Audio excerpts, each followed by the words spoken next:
मोदी योगी जय श्री राम, जय श्री राम, जय श्री राम। मोदी योगी जय श्री राम, जय श्री राम, जय श्री राम। अपना विधायक कैसा हो, अपना विधायक कैसा हो। के पर्व में आपके द्वारा यहाँ के जनपद वासियों को और कर्नलगंज विधानसभा वासियों के लिए बधाई संदेश क्या है? होली के शुभ अवसर पर हम अपने कर्नलगंज क्षेत्र वासियों को, देवतुल्य जनता को, सभी भारतीय जनता पार्टी कार्यकर्ता को, सभी अपने बड़े बुजुर्गों को, सभी अपने नौजवान साथियों को होली की ढेर सारी शुभकामनाएं देना चाहता हूं, बहुत बधाई देना चाहता हूं। लेकिन उसी के साथ मैं उनसे एक आग्रह करना चाहता हूं कि आप परिवार के लिए बहुत आवश्यक हैं, हमारे लिए बहुत आवश्यक हैं, क्योंकि आप हमारे परिवार के अहम हिस्सा हैं। तो आपसे लेके होली तक आप किसी भी ऐसे तेज रफ्तार गाड़ी से, नशा से, इन सब चीज़ों से त्यौहार पे दूर रहें, ताकि अपने परिवार के, रिश्तेदार के, अपने हित के, संबंधी के, सबके होली को अच्छे से मनाएं। यही अपने द्वारा अपील करना चाहता हूँ। हमारे अभी चचरी मार्ग, भौरीगंज से चचरी मार्ग बनाई गई है, जिसपे दुर्घटनाओं का सिलसिला बनने के बाद बहुत तेज़ी से चल रहा था। इसकी सूचना कई लोगों से हमको दिया गया, कोई सोशल मीडिया के माध्यम से, मैसेज के माध्यम से। सब हमारे नौजवान साथी इसमें बहुत चिंतित थे। हमने संबंधित पीडब्ल्यूडी विभाग से बात किया। उसके बाद कटाई, रिफ्लेक्टर, रेडियम की पट्टी और तमाम संकेतक के रूप में जो भी एरिया दुर्घटनाग्रस्त होने वाला ज़्यादा है, उसमें ये सब चीज़ें लगाई गई हैं और प्रयास करके हर रोड पे इसकी व्यवस्था की जा रही है। कर्नलगंज विधानसभा में आप सभी हमारे कर्नलगंज विधानसभा से जुड़े हुए लोग हैं, पारिवारिक हैं। पत्रकारिता के साथ साथ आपको ये जानकारी होगी कि मैं वहाँ से शुरू करना चाहता हूँ कि 2012 के बाद कुछ जगहों पे केवल ईंटा रखा गया था, जिसका आज नाम गिनाया जा रहा है विकास के रूप में। चाहे सुसुंडा ITI हो, चाहे कर्नलगंज पॉलिटेक्निक हो, चाहे कृषि महाविद्यालय हो, सभी का बजट विशेष निवेदन करके मैंने माननीय मुख्यमंत्री जी से, आदरणीय मंत्री जी से, सबसे बात करके इसको पूर्ण करवाया और पूर्ण करा के सभी की कक्षाएं शुरू कराया है। उसके बाद जितनी प्रमुख सड़कें थी, जो आज़ादी के बाद कभी कोई सोच भी नहीं सकता था कि ये बनेंगी भी, लेकिन उनका चौड़ीकरण कराया गया।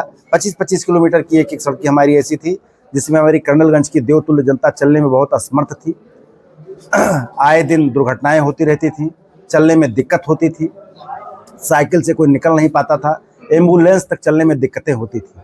ऐसे मार्ग, चाहे चचरी से ये भौरीगंज मार्ग हो, चाहे हमारा दूसरा मार्ग अभी जल्दी ही पास हुआ है, काम शुरू होने वाला हुआ है, पस्का से बालपुर रोड, ये बहुत आवश्यक मार्ग था। ये जिला मुख्यालय को जोड़ता था ब्लॉक मुख्यालय से, ये बहुत पहले जुड़ जाना चाहिए था, लेकिन नहीं, ऐसा कोई प्रयास हुआ। चाहे अग्निशमन केंद्र हो, चाहे परसपुर से धर्मनगर मार्ग हो, चाहे हमारा परसपुर का बहुत महत्वपूर्ण जाम से 6-6 घंटा परसपुर वासी जूझते थे, बाईपास हो। हम लोग जब प्रचार में निकलते थे तो क्षेत्र के अंदर केवल गिट्टियां उड़ती थी, लेकिन आज हमने पूरा प्रयास किया है। शायद पूरे उत्तर प्रदेश में सबसे ज़्यादा रिपेयरिंग का काम पूरे जो है कर्नलगंज विधानसभा में, दुल्लापुर से लेकर कैथौली तक, कहीं भी आप चले जाएंगे, सब जगह काम कराया गया है। हर गांव में लगभग विकास की योजना पहुंचाई गई है। क्षेत्र पंचायत परसपुर से, नगर पंचायत परसपुर से, नगर पालिका कर्नलगंज से भी ऐतिहासिक कार्य कराए गए हैं।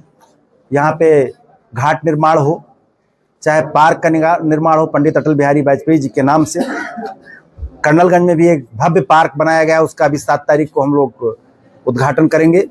परसपुर में अटल जी के नाम से पहले से ही पार्क बन गया है, उसका संचालन शुरू है।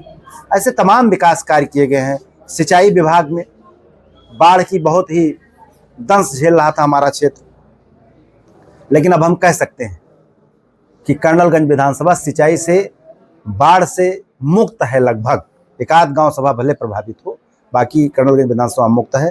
ये भारतीय जनता पार्टी की सरकार ने किया है और 2022 के बाद अभूतपूर्व काम किया गया है। कर्नलगंज से लेकर क्या कोशिश किया था कि चौड़ीकरण हो जाए? और नहीं, इसका तो कर्नलगंज से हजूरपुर मार्ग है, ये इसको परसपुर से होते हुए चौड़ीकरण इसका होना था, बीच में इसका लाट रह गया था।